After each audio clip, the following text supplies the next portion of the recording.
كانت عامله عندي جلسه بقالك 5 شهور. 5 شهور. المجموعه خلصت، عملتي ايه؟ غسلت بشامبو يعني مجهول المصدر. وميه بس. ايوه ميه بس، اعترفي. ايوه صح.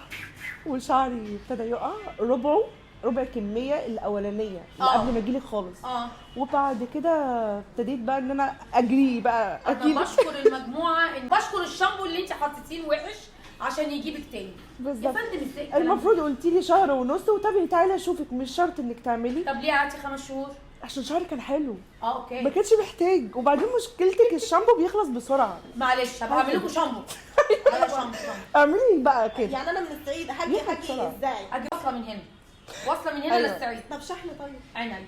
كانت عامله عندي بقالها 5 شهور، والاستاذه عامله جلسه علاجيه فقط، عندها قشره مزمنه، وتقول لك ايه عملنا جلسه ديتوكس وعملنا جلسه ديتوكس عشان ننظف فروه الراس. وده مش معناه ان هي الجلسه خلاص هتقضي على القشره كلها، لا، انت اصلا عندك قشره، بشرتك دهنيه، فروه راسك دهنيه.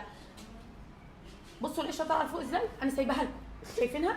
بصوا اهي اهي، قال لك ما عنديش قشره اهي، شايفينها؟ تعالي كلوز. ها شايفاها اهي، والله العظيم اهي، استني اهي، شايفاها؟ اهي والله اهي، خدي اهي، بصي ايه رايك؟ بصي ايه رايك؟ حلوه القشره؟ جميله؟ انتي قمر الناس. هنغسل شعرنا كويس في البيت، مش معناته ان انا اعمل جلسه ديتوكس يبقى خلاص، لا، لازم نغسل فروه راسنا كويس. تمام؟ تعالي يا لولو، تعالي، نفس الكلام، تعالي نفس الكلام، لازم نغسل فروه راسنا كويس. وما ينفعش نلم شعرنا وهو مبلول.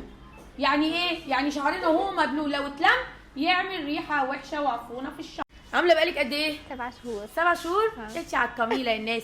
مش بتغسلي شعرك كويس ليه؟ مش بتغسلي شعرك كويس ليه؟ امنعي الضحك. مش بتغسلي شعرك كويس ليه؟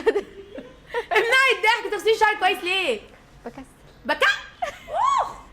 أمك فيكوا ايه؟ انتي بنوته جميله، ما ينفعش. لما نغسل شعرنا لازم ننضفه كويس وننشفه عشان ما يعملش ريحه وحشه تحت الطرحه، يخلي اي حد جنبك ولا حاجه يشم ريحه مش حلوه. البناويت الحلوين ما يعملوش كده. اوكي؟ ماشي. شغلي ولا ايه يا جماعه؟ الملكه واحده بس. قلب الملكه. هبه العراق.